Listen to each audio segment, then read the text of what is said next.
Hello friends, welcome to my channel. तो चलिए देखते हैं आज का ज्योग्राफी का क्यूज 14वां दिन का।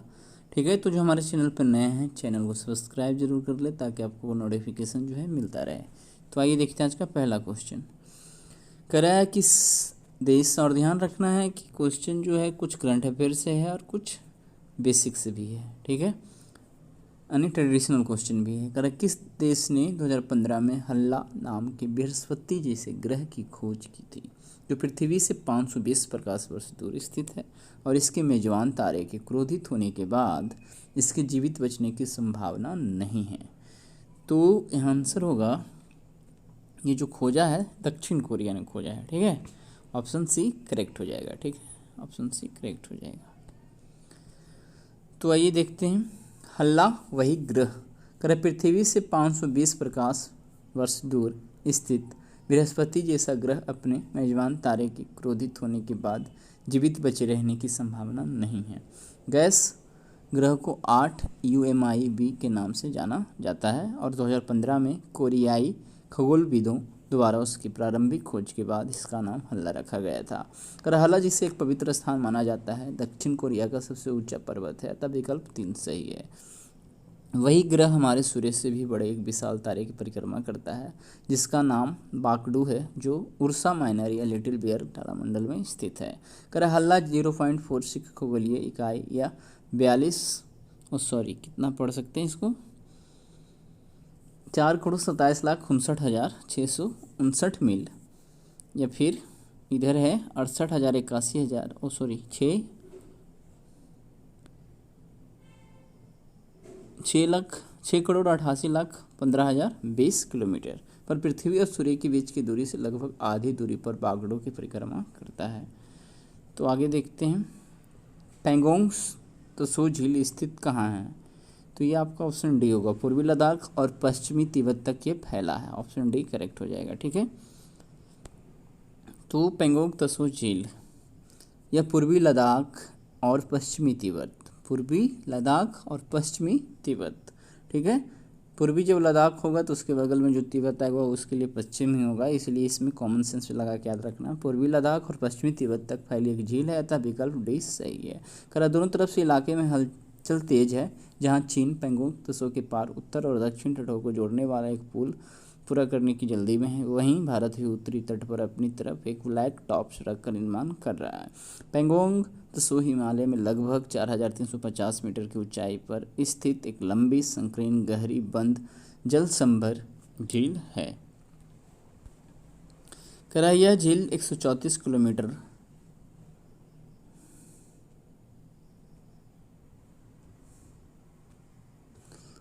यह झील 134 किलोमीटर लंबी और भारत से तिब्बती स्वायत्त क्षेत्र चीन तक फैली हुई है।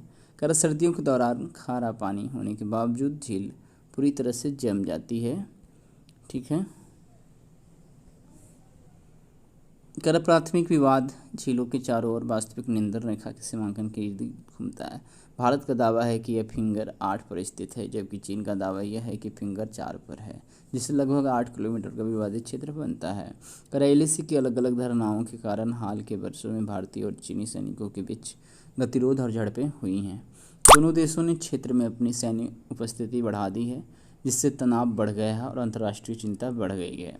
झील का रणनीतिक महत्व हिमालय क्षेत्र में भारत और चीन के बीच व्यापक क्षेत्रीय विवादों के साथ मिलकर इसे विवाद का एक महत्वपूर्ण बिंदु बनाता है।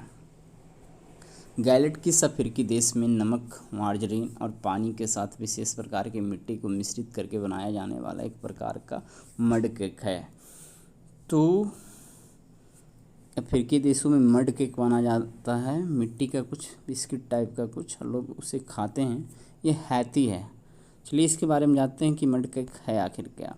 गैलेट अफ्रीकी देश में हैती में नमक, मार्जरीन और पानी के साथ विशेष प्रकार की मिट्टी को मिश्रित करके, ठीक है, नमक है, मार्जरीन है, ये भी कुछ तत्व ही हुआ, पानी के साथ विशेष प्रकार की मिट्टी को मिश्रित करके बनाया जाने वाला एक प्रकार का मड केक है। क्या मानना कि स्थानीय लोगों का मानना है कि यह मीठी खनिज एवं औषधीय गुणों से भरपूर है, इसीलिए गर्भवती महिलाएं अधिक कैल्शियम प्राप्त करने के लिए इन केक का सेवन कर रही हैं।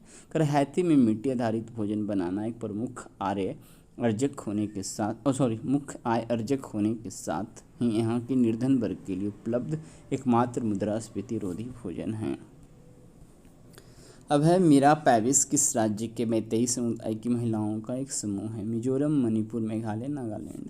आंसर होगा ऑप्शन बी। ठीक है, मीरा पैविस एक समूह है महिलाओं का और ये मैतेई समुदाय का है और ये हाल ही पर मणिपुर में खबर था, मणिपुर से ये रिलेटेड है। ऑप्शन बी करेक्ट हो जाएगा। आगे देखते हैं यहाँ पे थोड़ा सा।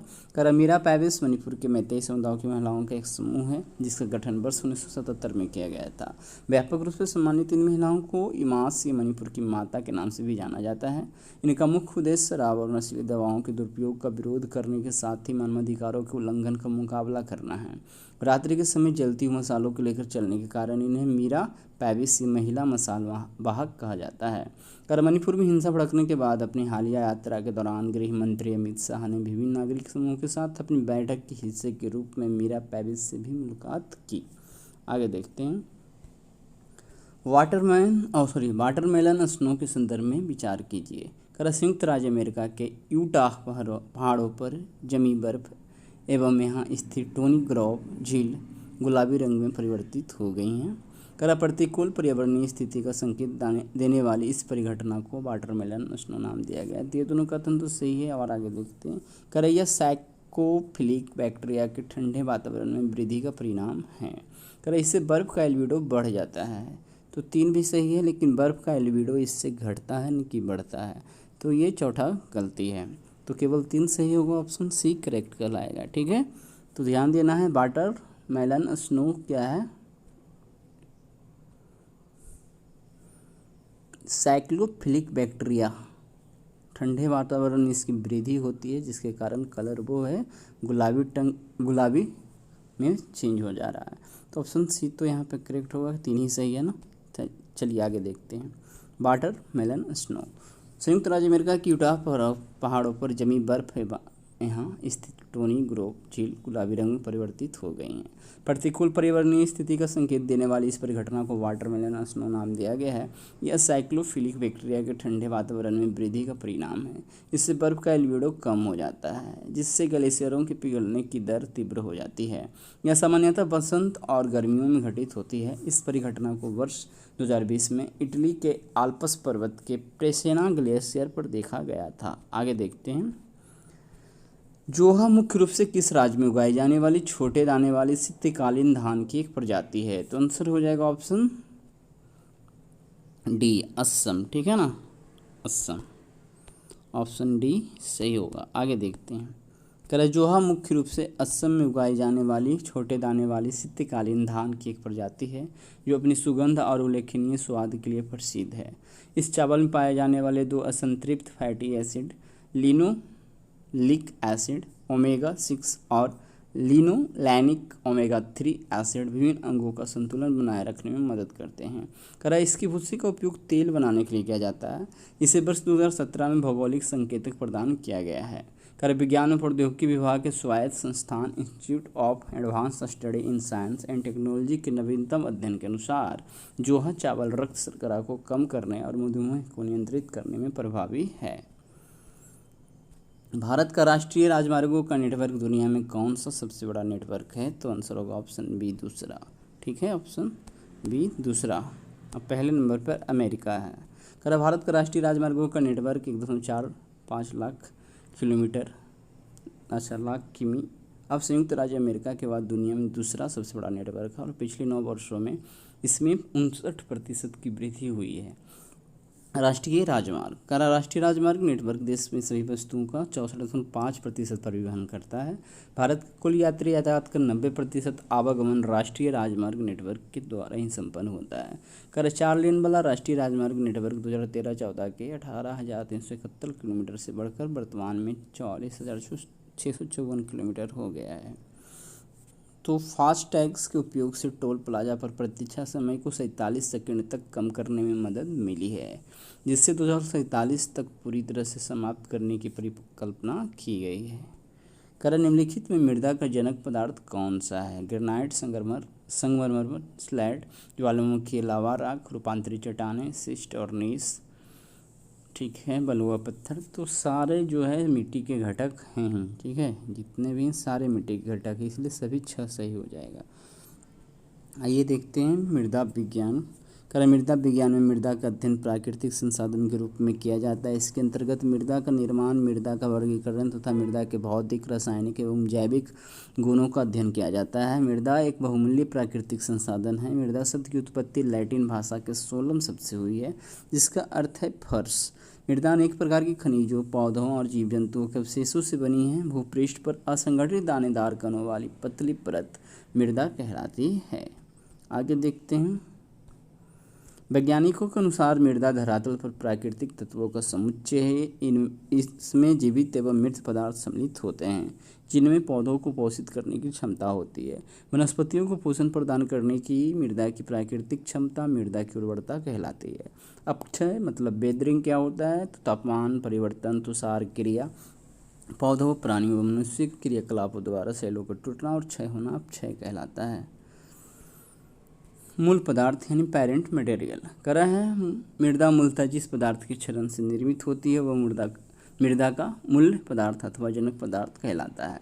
ये पदार्थ ग्रेनाइट, संगमरमर, स्लेट जैसी कठोर और प्रतिरोधी चट्टानों के साथ साथ ज्वालामुखी, लावा, राख, रूपांतरित चट्टान मतलब शिस्ट और नीस, और अवसादी चट्टानों, बलुआ पत्थर, चिकनी मिट्टी, गाद और चूना पत्थर जैसे अपेक्षाकृत कम प्रतिरोधी चट्टानें भी हो सकती हैं। तो आगे देखते हैं।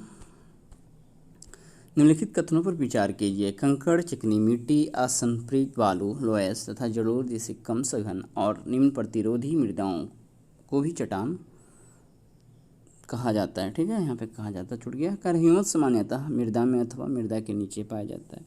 तो ये कथन ये सही है। सबसे बारीक मृदा को कोलाइडल मृत्तिका कहा जाता है, ये भी सही है। मृदा कणों को बढ़ते आकार के आधार पर इन्हें बजरी, रेत, गाद, चिका, पंख आदि के नामों से जाना जाता है। यहाँ बढ़ते आकार की बात हो रहा है ना, तो बजरी जो है बढ़ते आकार में तो नहीं है, उसके बाद रेत उससे छोटा है तो घटते आकार में हो जा रहा है ना, इसीलिए ये चौथा गलती है, बस इसमें ही ध्यान में देना है।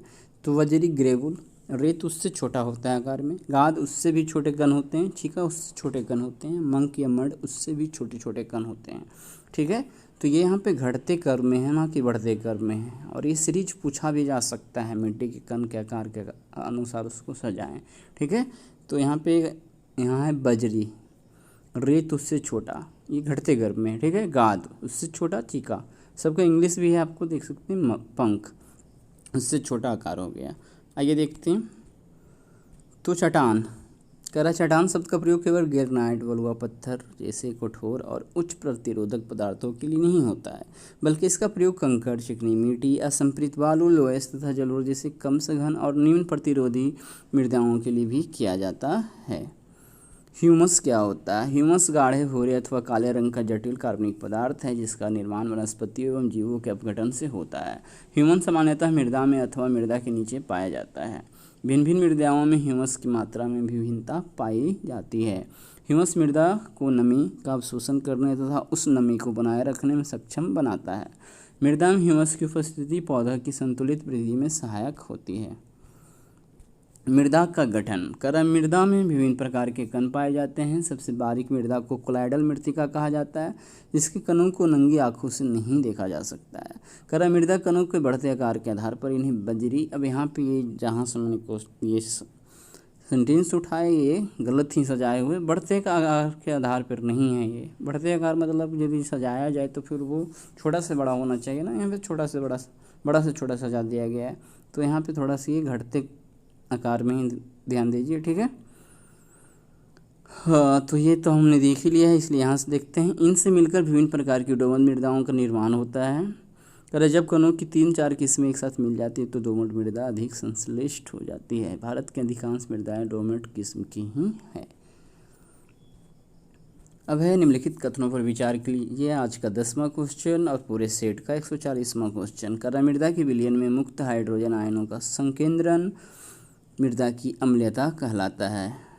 मृदा की क्षारीयता को दूर करने के लिए चूना, लाइम अथवा जिप्सम का प्रयोग होता है। तो ध्यान देना है कि क्वेश्चन को पढ़ने वक्त यहाँ क्षारीयता और अम्लीयता को जरूर ध्यान देना है। चूना और जिप्सम का प्रयोग तो जरूर किया जाता है, बट अम्लीय मिट्टी को क्षारीय बनाने के लिए किया जाता है, ना कि क्षारीय को और क्षारीय बनाने के लिए। ठीक है, तो क्षारीयता को दूर करने के लिए चूना और जिप्सम का प्रयोग नहीं होगा। तो ये यहाँ पे है अम्लता को दूर करने के लिए, मृदा की अम्लता को दूर करने के लिए, क्योंकि चूना और यहाँ जिप्सम पहले से ही क्षारीय है।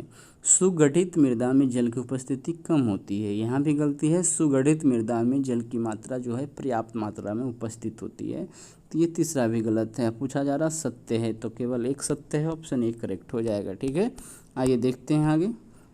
मृदा संरचना, सॉइल स्ट्रक्चर, मृदा के विभिन्न कण, बालू, गाद, चिका, ह्यूमस आदि जिस क्रम एवं व्यवस्था में संगठित होकर मृदा का निर्माण करते हैं, वह व्यवस्था एक संगठन एवं संगठन मृदा संरचना कहलाती है। सॉरी, बढ़िया से इसको देख लीजिए। मृदा के विभिन्न कण, ठीक है, कण में बालू है, गाद है, चिक्का, ह्यूमस, जिस क्रम में एवं व्यवस्था में संगठित होकर एक होकर मृदा का निर्माण करते हैं, वह व्यवस्था एवं संगठन मृदा संरचना कहलाती है। मृदा संरचना मृदा में जल एवं वायु की मात्रा को नियंत्रित करती है। मृदा में जल एवं वायु की पर्याप्त मात्रा होनी चाहिए, क्योंकि बीजों के अंकुरन, जड़ों के श्वसन तथा जीवाणु गतिविधियों के लिए जल एवं वायु की आवश्यकता होती है। मृदा अम्लता, सॉइल एसिडिटी, करा मृदा के विलयन में मुक्त हाइड्रोजन आयनों का संकेंद्रण मृदा की अम्लता कहलाता है। मृदा की अम्लता को पीएच मान में मापा जाता है। यदि पीएच मान 6 से कम है तो मृदा अम्लीय मानी जाती है। यहाँ पे ध्यान देना है, मृदा के लिए निर्धारित ये किया गया है, ऐसे तो 7 से कम जो भी होता है वो अम्लीय होता है, लेकिन मृदा के लिए यदि 6 से कम पीएच मान है तब वो मिट्टी जो है अम्लीय कहलाएगा, तो मृदा अम्लीय मानी जाती है। करा मृदा की अम्लता दूर करने के लिए चूना अथवा जिप्सम का प्रयोग किया जाता है। और मृदा वायु, सॉइल एयर क्या होता है? करा मृदा के में कणों के बीच असंख्य छिद्र, जिसको पोर्स बोलते हैं, पाए जाते हैं, जिनमें जल एवं वायु विद्यमान होती है। यह वायु स्वतंत्र रूप से तथा जल के साथ खुली अवस्था में पाई जाती है।